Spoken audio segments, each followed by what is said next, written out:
Hello everyone, my name is Hermes Berrio. This is my CS50 Python Final project. It's called Unit Converter Pro. You can see here this is my GitHub and EDX usernames. I'm gonna show you the entire code. This is my code. You can see here.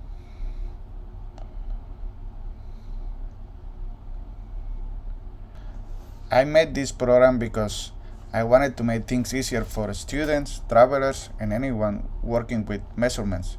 Because many times I found myself lost on the website trying to convert, but the programs didn't work properly. So that's why I created this program. Now I'm going to show you how it works.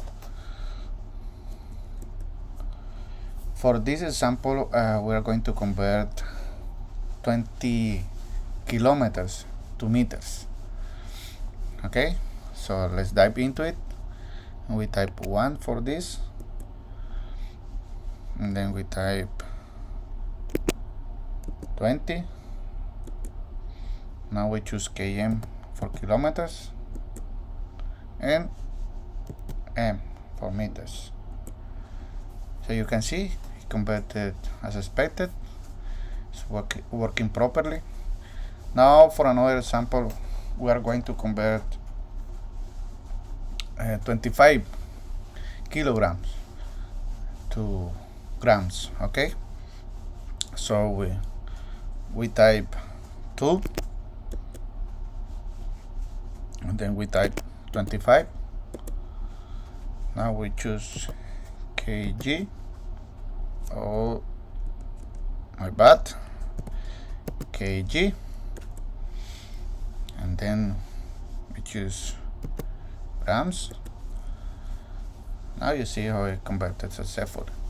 So now if you want to quit the program, you just type 4 and that's it. Now we clean this terminal window. I'm gonna show you that if I type another thing that is not the expected, let's say 10 cats, 2 dogs, so you see that it handles it properly. So this was my CS50 Python Final project, Unit Converted. So guys, thanks for watching. See you next time.